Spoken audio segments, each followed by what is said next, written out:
Jadi memang masyarakat itu tidak hanya dijadikan sebagai objek penelitian atau pendidikan itu sendiri, bahkan juga dijadikan subjek karena kita berkolaborasi gitu ya. Benar, Dimana sangat penting dalam pembelajaran juga pengalaman dari mahasiswa itu sendiri, tidak hanya belajar dari teorinya atau mungkin dari orang ketiga seperti itu. Jadi mahasiswa makin seru gitu kalau kita belajar langsung ke lapangan gitu ya Bu ya. Makanya ternyata ilmu pendidikan ini nggak hanya belajar buku gitu di dalam kelas, tapi juga ternyata keluar juga gitu ya Bu ya.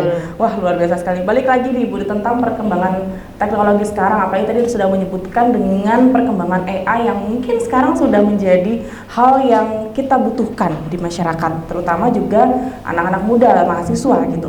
Di mahasiswa saat ini kan hidup di era AI. Nah, kemudian juga dengan maraknya media sosial yang mungkin juga kita nggak bisa memfilter seluruhnya ya Ibu ya. Bahkan juga sebagai keluarga, orang tua juga tidak, dan informasi juga berkembang sangat cepat. Nah, apa tantangan terbesar nih Ibu dalam mengajak teman-teman mahasiswa untuk mencintai budaya lokal dengan era gempuran AI, teknologi tadi, media sosial dan lain-lain? Baik, di sini untuk tantangan terbesarnya adalah bagaimana membuat budaya lokal terasa relevan dengan kehidupan mahasiswa itu sendiri.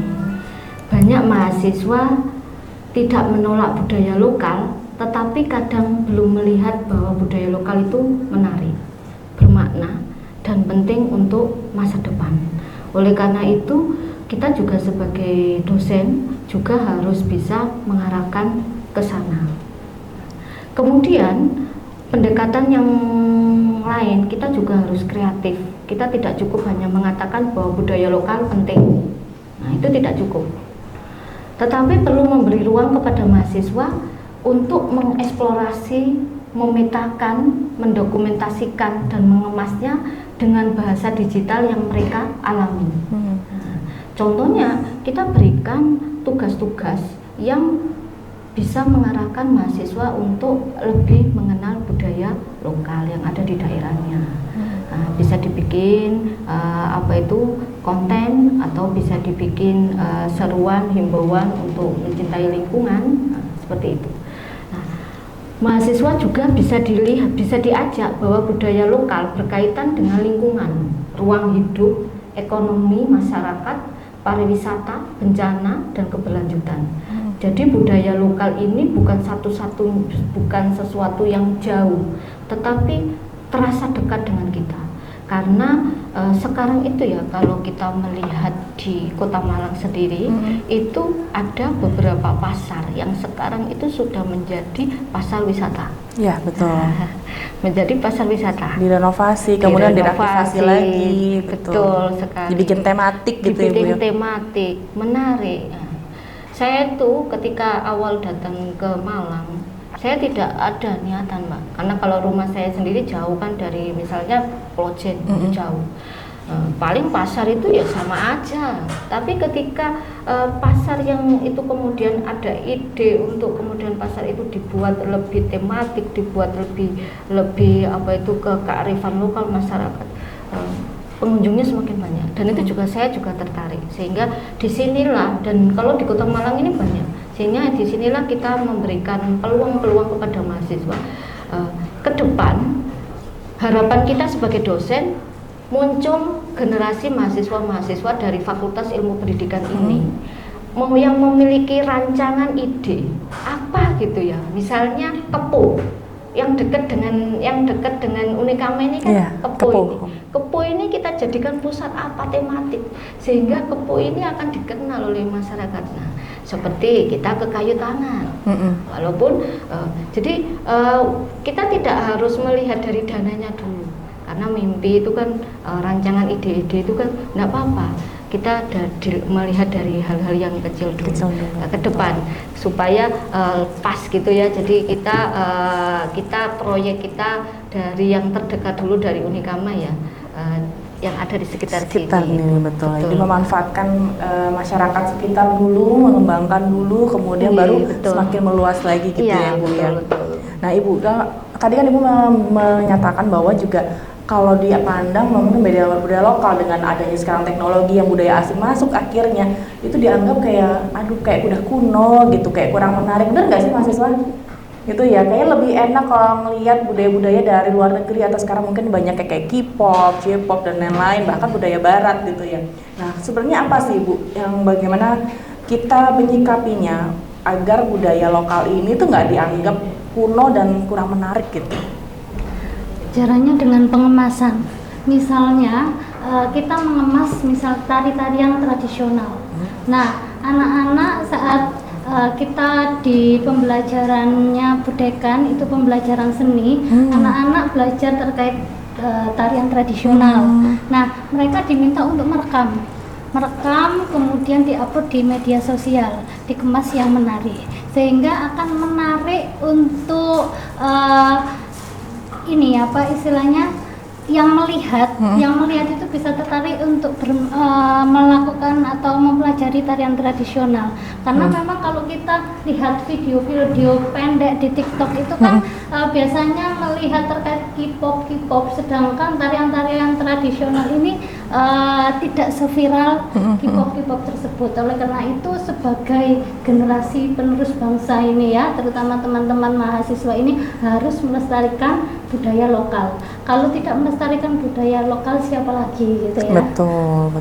Apalagi sekarang kan juga sudah mulai nih ya lagu-lagu berbahasa Jawa sudah mulai viral, bahkan sampai artis-artis luar negeri gitu ya ikut sampai ikut ada bikin kayak tarian-tariannya. Nah, kenapa nggak tarian juga dibuat seperti itu sehingga orang-orang di luar pun ikut nari tarian kita gitu ya Bu ya. Wah, luar biasa sekali. Mudah-mudahan nanti teman-teman ditunggu nih gebrakannya video-videonya dari mahasiswanya dari Ibu Cecilia ya, yaitu dari seni. Nah, sekarang Ibu, bagaimana untuk AI itu sendiri? Apakah juga bisa berfungsi, kita fungsikan sebagai pelestari budaya itu sendiri, tidak hanya orangnya aja, bahkan teknologinya? Ya.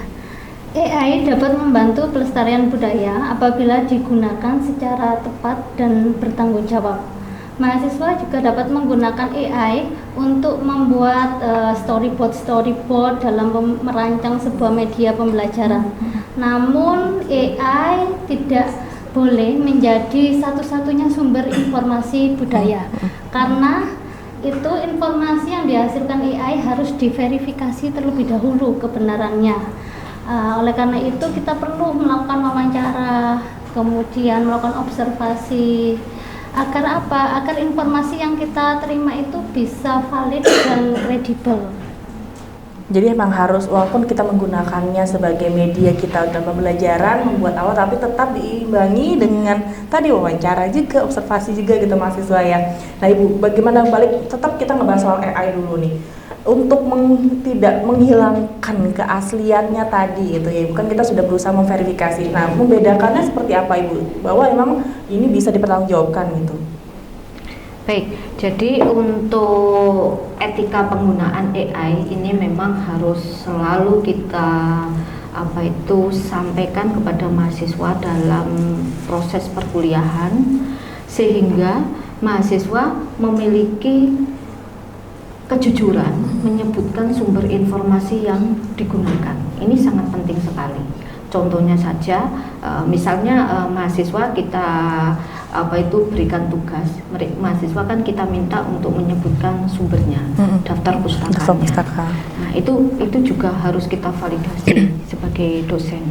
Kemudian yang kedua, informasi budaya harus divalidasi kepada sumber yang tepat, informan yang tepat. Kalau misalnya pernah ada mahasiswa kita, misalnya kita tugaskan untuk wawancara di candi, berarti ya harus sesepuh yang memang mengetahui candi tersebut. Jangan sampai informan itu sudah informan ketiga, informan keempat, itu nanti sumbernya akan berbeda. Ini juga harus tepat. Dan ketiga, budaya tidak boleh dimanipulasi hanya demi konten yang viral. Ini sangat penting. Nah, karena keempat, kemudian mahasiswa perlu memahami bahwa tidak semua unsur budaya boleh dipublikasikan sembarangan. Ada nilai, simbol, ritual, atau pengetahuan tertentu yang perlu dicermati. Sehingga sebelum mahasiswa itu membuat konten-konten, itu juga harus meminta izin kepada informan yang kita jadikan sebagai sumber utama dalam kita memperoleh informasi tentang budaya tersebut. Jangan sampai setelah konten itu sudah terupload ada yang mempertanyakan. Jangan sampai nanti karena kedepannya itu nanti yang mendapatkan nama jelek itu kan pasti kampus, itu yang pertama, alma mater kita itu yang pertama. Nah, yang kedua itu adalah mahasiswa itu sendiri, sehingga di sini selalu saya tanamkan kepada mahasiswa kami itu bahwa perlu validasi, perlu izin unggah-ungguh. Jadi nilai-nilai karakter dalam mengungkap fakta itu juga harus kita tanamkan sehingga mahasiswa ini tidak hanya memiliki cara untuk mendapatkan informasi, tetapi juga memiliki nilai-nilai bagaimana menyebarluaskan informasi tersebut.